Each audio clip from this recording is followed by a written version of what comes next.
como é que tá a sua cabeça nessa época de pandemia? Você está com depressão, você está com angústia? Como é que está a sua cabeça? Você, por gentileza, dá uma clicada, se inscreve no canal e compartilha com as suas amigas, que nós sabemos que realmente está uma pandemia de problemas mentais nessa fase. Então, para resolver nosso assunto hoje, nós trouxemos aqui a doutora Thaís, que vai comentar sobre a situação dos distúrbios mentais. Não são doenças, são distúrbios que estão surgindo com esse confinamento louco que nós estamos atravessando nesse ano tão atípico. Muito obrigada pelo convite, eu queria agradecer a oportunidade, é um prazer enorme poder dividir minhas experiências com vocês. E como é que você está sentindo, Thaís? As pessoas estão muito desajustadas mentalmente, emocionalmente, não digo nem mentalmente, eu digo emocionalmente. Nessa fase. A procura, ela aumentou bastante nesse momento de pandemia. Logo de cara, você viu que teve um intervalo? Não. Primeiro, no começo, as pessoas não estavam acostumadas, né, com esse modelo online, é uma coisa nova. Eu, por exemplo, tinha 95% dos meus pacientes presenciais, né? Então, a gente teve uma quebra, uma diminuição logo que começou. E aí foi passando o tempo... Ah, porque eles ficavam com medo de ir, né? Eles estavam com medo, receosos, e achavam que ia durar pouco, né? Lá no começo, o que a gente pensava? 1 semana, 2 semanas, 1 mês. É verdade. E aí começou a crescer, e aí deram 2 meses, e aí o que aconteceu? O pessoal começou a entender que aquilo não ia mudar tão rápido. E eles foram te procurando e você foi propondo? E aí eles começaram a procurar, porque eles começaram a se sentir mal. Então vieram as angústias, as tristezas, os sofrimentos. Tivemos uma mudança na rotina muito grande, né? A gente passou... Esse que é o maior problema, né? Esse é um drama. A gente passou a ter de uma rotina normal, onde você podia sair, onde você trabalhava, deixava os filhos na escola, para uma rotina onde tudo acabou, né? Você tinha que ficar dentro de casa e não podia ter contato com as pessoas, Meu né? Deus, com seus familiares. É um ano muito difícil. difícil. O que é proibido é terrível. É terrível. Você não fazer algo porque você não quer mas você não ter a liberdade para você. Agora, você Exato. não fazer É um algo horror. porque é proibido, porque você não pode, a ótica é totalmente diferente. Totalmente diferente. Aí imagina você nessa situação. Então é muito difícil. Muito difícil. Vários problemas começaram a aparecer. E aí as pessoas começaram a procurar, inclusive os pacientes antigos, que não aceitaram a mudança para o online. Eles acabaram voltando. Então, a maioria deles aceitou o online. Eu não sei, eu tenho a impressão que esse negócio online vai ficar pro resto da vida. Porque eu acho que é muito mais confortável, tanto para você como para os pacientes, não é verdade? Sem dúvida. Eu acho que mudou, né? A ideia Eu mudou, acho que é uma das o conceito características mudou. que vai mudar nessa pandemia é esse atendimento psicológico. Cresceu bastante e hoje as pessoas estão muito mais acostumadas. Então, é muito mais fácil, é um caminho mais rápido, menos oneroso, mais fácil. Então, foi uma adaptação. Não tem tempo. Exatamente. Não, nem o terapeuta, né? Exatamente. Porque para os dois lados É muito funciona. favorável. Eu acho que essa realmente veio para ficar, essa situação. Mas me diga uma coisa, qual o tipo de problema maior que as pessoas estão sentindo com esse isolamento? Então, os assuntos mais discutidos, né, tanto na minha clínica quanto nos grupos dos profissionais, é a depressão e a ansiedade. São os 2 assuntos principais. Né? Então, assim, essa mudança tão brusca, tão radical, fez com que os sintomas aparecessem. Né? Então, assim, pessoas que já tinham a depressão e a ansiedade passaram a ter sintomas muito mais fortes e pessoas que não tinham, às vezes, apresentaram esses sintomas. Não, porque não é normal você ser cerceada da sua liberdade, não é normal. Não é normal. Sabe, é uma coisa que imagina quem já tem uma certa tendência à depressão. Exato. É um negócio assustador. É assustador. E uma mudança de rotina Deus me livre. que você tem que estabelecer uma rotina totalmente nova, que você Agora, não na fazia depressão, ideia. como é que você ajuda a pessoa a estabelecer uma rotina? Você tem que criar um padrão de rotina. Então, a pessoa vai fazer o que ela acha que é interessante para ela. O trabalho que cabe... é nesse sentido? Exatamente nesse sentido. Ajudá-la a enxergar essa rotina. Ajudá-la a enxergar caminhos novos.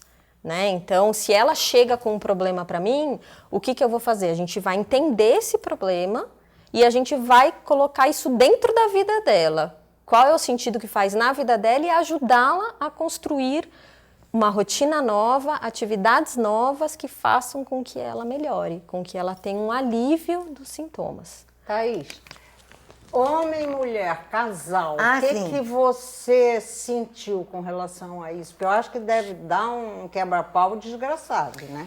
Eu tenho recebido muitos casais para terapia, né? Eu acho que principalmente essa questão da convivência, de ser obrigado a ficar junto o tempo todo, né? E convivendo com problemas que você não convivia antes, é um fator bem importante. Então, as pessoas chegam reclamando da relação, reclamando do parceiro, reclamando do que está acontecendo no ambiente familiar, né? E a gente, na maioria das vezes, consegue promover um olhar diferente, né? Deve ser muito Divisão difícil. de trabalho que na nossa sociedade não é tão estabelecida quanto nas sociedades europeias e americanas. Né? O nosso sistema familiar, normalmente, padrão, mesmo entre os jovens, a mulher tem uma tarefa doméstica muito maior do que o homem. Você sentiu isso? Senti. Apesar da mudança, porque atualmente existe uma mudança, Os né, jovens nesse já padrão. são mais participativos. Mas né? Ainda assim, assim, existe uma divisão de tarefa, muitas vezes velada, né? Mas existe. E isso, sem dúvida, influencia. Porque imagina uma situação onde você tenha que fazer todas as tarefas de casa, fazer o seu trabalho, cuidar das crianças no caso de quem tem, e ainda estar sempre feliz, sempre alegre, disponível. Não tem como, não tem como. É muito difícil, muito difícil. é muito difícil. Você não tem válvula de escape, né? Isso, exatamente. Então, Exatamente. se você pudesse passear, ir ao Claro. cinema, brigamos aqui, né, o casal, vamos ali tomar um chopp, Claro. né? Não alivia. pode. Não pode. Agora, eu não sei lá se eu sou muito otimista, mas eu acho que lá na frente eles vão sentir um pouco de saudade desse contato mais com os filhos, porque isso é bonito. Isso é muito bonito. Isso, na verdade, a preocupação dos pais, muitas vezes com essa questão do homeschooling, acaba sendo eles não estão aprendendo. E, na verdade, muitas vezes é o contrário, né? As crianças não tinham essa convivência com os pais. As crianças devem estar adorando, vamos falar. Adorando, Você tá né? adorando. Então essa convivência com os pais, essa experiência é riquíssima para o desenvolvimento deles. Eu acho que vale mais a pena do que uma perda de um ano escolar. Não, tudo não bem, acha? Ana, mas também tem um outro lado que a gente está pensando numa família que tenha mais de uma criança, né? Mas uma família que tem um filho único, o convívio com outras crianças isso é verdade, também né? é importante. Faz diferença, porque a socialização ela desenvolve e ela faz toda a diferença, principalmente para as crianças menores, né? Exato. E aí entra uma questão interessante que você levantou, porque tem a questão dos pets, né? Porque eu percebi, né, nos meus atendimentos, que teve uma aquisição maior de animais durante a pandemia. Para a criança se desenvolver já que não tem outras crianças, para aprender a curtir um petzinho, não é isso? Então, Interessante. foram 3 fatores principais. O primeiro deles foi a questão da companhia, né, de ter uma companhia em casa, de ter aquele movimento. Depois teve a questão das crianças, de entretenimento, de brincadeira, de ter uma atividade para eles. Também. E também o tempo, né, que a gente tem hoje mais tempo dentro de casa, né, e as pessoas não queriam adotar ou adquirir um pet porque precisa desse tempo. Ficavam fora o dia inteiro. O único risco que eu vejo nisso aí é que o pet tem uma vida útil, ou seja, de 12, 13 anos, no caso de um animal doméstico. No caso de um gato, no caso de um cão, 14 anos. E aí, findo esse período de confinamento, o risco de abandono é muito grande.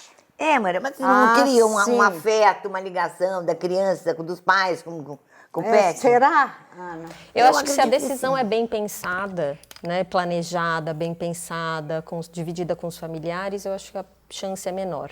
Mas sempre existe esse risco. Lógico, pensa bem.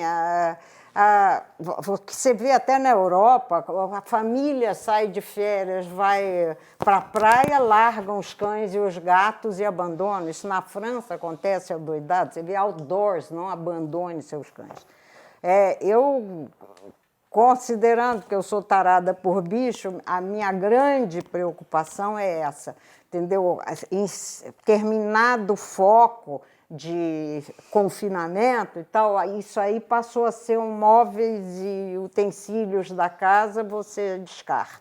Mas enfim, meninas, eu acho que realmente a vinda da nossa Thaís aqui está sendo muito maravilhosa. Podemos até ter outras conversas sobre isso. O que você acha, Maria Eu Eugênia? também acho que esse assunto aí dá panos para manga, né? Não é pouco, não. E as pessoas podem ficar assustadas que estão doentes mentais, se elas estão deprimidas? Ou você acha que realmente é uma coisa natural que está te acontecendo isso? Tá? Essas pessoas não podem se assustar tanto, não é? Não, eu acho que o importante é você saber qual é o momento de pedir ajuda. Isso. Exatamente, exatamente. Então, assim, se você está em sofrimento e num sofrimento que você não consegue dar conta, que isso está além das suas ferramentas, eu acho que você tem que buscar ajuda, né? É importantíssimo que você peça ajuda, que você vá atrás se você tem um sofrimento muito intenso, porque muitas vezes a gente não consegue passar pelas coisas. E a gente acha, não, vai passar, e aí você vai deixando. E a própria pessoa quadro vai consegue agravando. detectar o grau de sofrimento dela? Não conseguiu resolver, busque ajuda. Mas, por exemplo, a depressão é aquela coisa que te deixa ficar prostrada na cama. Te trouxe prejuízos para a vida, busque ajuda. Então, por exemplo, Mas estou será que ela tem triste. movimento para chamar uma ajuda? Se ela não tiver para chamar, ela pode pedir para alguém, para algum familiar, alguém próximo. Alguma pessoa da família tem que ficar atenta nisso. Sim, Sobretudo também. com as pessoas mais velhas, né? Sim.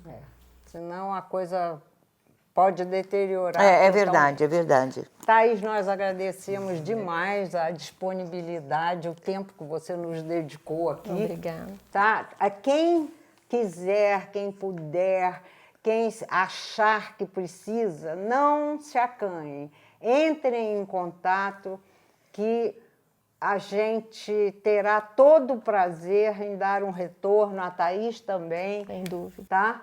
Em dar uma orientação. Aqui nós estamos aqui para nos divertirmos juntas e também para resolvermos os problemas da própria vida e principalmente nessa fase horrorosa que nós estamos passando. Atípica que nós estamos vivendo. Tá bom? Agradecemos a vocês e continuem conosco.